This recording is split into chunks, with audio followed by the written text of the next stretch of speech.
Why new grads keep failing phone screens. You finished the phone screen thinking you did well. You answered the questions, you didn't stumble, yet days later, another rejection email arrives. Here's the uncomfortable truth. Most new grads don't fail phone screens because of their technical skills. They fail because of communication. In the next few minutes, I'll go over the subtle mistake that almost everyone makes and the tiny shift that helped my students and my clients land offers from AMD, Amazon, and multiple AI startups. Now, before I progress with this video, let me warn you, this is the boring stuff that no one wants to talk about. This video isn't about leak code or technical skills or projects. This is about the soft skills, the behavioral skills, the communication. But you have to master this stuff. If you've been getting phone screens and completely failing them and not able to really move on to the next round of the interview process, you need to watch this entire video. Even if you aren't getting any interviews or phone screens right now, this is going to be crucial for you to perform well in your phone screen once you do land an interview. So let's get started. Here is the real enemy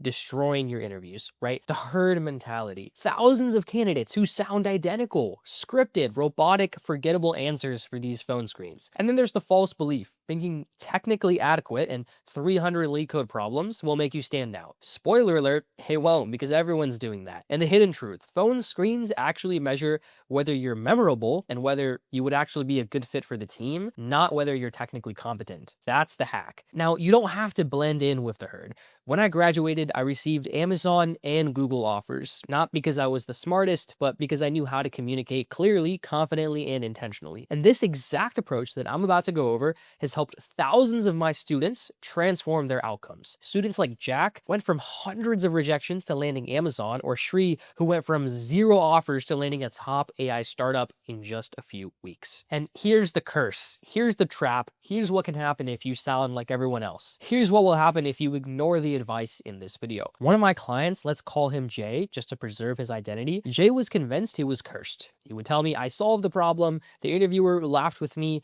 everything feels good, and then he gets a rejection email. And this was before he started working with me. I had him answer the first question every phone screen begins with. I was just trying to figure out what was going on. Why was he failing all these interviews? I asked him, walk me through your background. Instantly, I understood the problem, right? Here's what Jay was doing wrong. He was just dumping his resume in chronological order with random details, right? Just giving every piece of detail he could give, right? He thought quantity was better than quality for this question.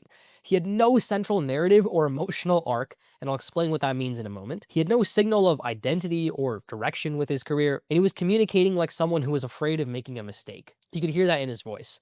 And the more he talked, the more invisible he became. But the moment we rewired his answer, the moment he stopped sounding like everyone else, everything changed. And within a few weeks, Microsoft invited him for an on-site interview after he passed the phone screen, all because of one subtle shift in how he told his story. Now, here is why behavioral skills actually trump technical skills. Here's why they're actually more important than technical skills. A lot of people would disagree with this, but hear me out. Technical screening is subjective, right? Can you solve the problem? Yes or no. But behavioral screening is personal. Does the team that you're interviewing for actually want to work with you at 2 a.m. during a product launch? That's what they're actually evaluating. If you pass the resume screen and you got a phone screen, that means your technical skills were probably good enough, or they wouldn't have given you the phone screen. Now they want to find out if you're the kind of person they actually want to work with. Do they actually like you?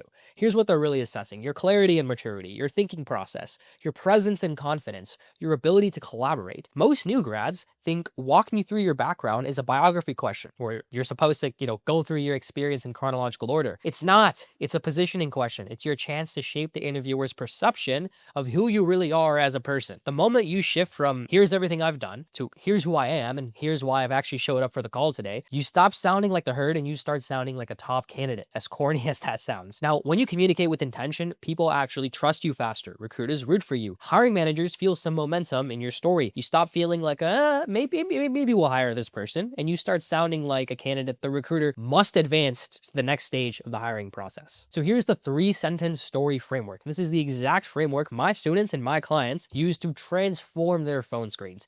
After we walk them through this, everything changes. Master this, and your interviewers will feel completely different. Sentence one is just who you are: identity plus direction, a clear, confident statement about your focus. I'm a CS student or a CS graduate who wants to build real AI tools that solve real business problems. Keep it simple. Sentence two, why you're credible. One anchor experience. Don't brain dump or vomit 5 different experiences. One anchor experience that proves your skill. Example, this summer you could say, I didn't have an internship, but I built a retrieval-based chatbot project to deepen my skills. Sentence three, why you're here. Connect your past, your goal to the company. And now I'm looking for roles where I can ship AI systems at scale with a world-class engineering team. 3 sentences, 30 seconds. This will make you harder to forget than a long, drawn-out, scripted 2-minute answer. This is how my students go from I keep failing the first round all the way to interviewing on site with Amazon, Microsoft, and more. If all you did was fix this one thing, your entire interview funnel and your chances of landing an offer would change. I promise you that. So if you're ready to transform your interview outcomes, here's my offer to you. Personalized storytelling rewrites. We'll tell you exactly what to say in interviews. We'll give you project and portfolio frameworks. We'll help you showcase your work so that companies actually care about it. And we'll even give you the invisible hiring funnel, the second resume that will multiply your interview volume.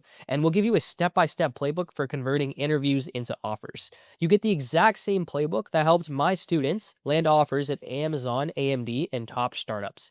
If you're thinking at all that, you might need mentorship and guidance with this whole recruiting process, do not try to fix this alone. There's a link in the description. You can book a free 15-minute chat with me and we can see if you're a right fit. Now, here's the shift that changes everything. Before the shift, your stories and interviews sound like a bug report, right? A technical report. Interviewers seem distracted, the follow-up questions feel pretty generic, and your technical prep feels like it was for nothing. You might resonate with that. After the shift, your story will have stakes, conflict, and resolution. Interviewers actually will lean in with curiosity, the questions become more engaged, and they'll assume competence before you even start writing any code. You see, the moment you start communicating like someone with a clear identity, interviewers will treat you differently. I promise you that. They get curious, they'll ask you better follow-ups, they assume you're competent before you even touch the coding question, if there's a coding question in the phone screen. This is why your technical prep often feels like it's completely useless. It's not that you're bad at coding, my friend. It's that you haven't earned the interviewer's attention long enough to even show it. So if you fix your opening story, the technical section becomes easier too, because they actually want to talk to you. And this is exactly what happened with one of my clients. After coaching, his answer to tell me about a challenge you faced went from a dry status update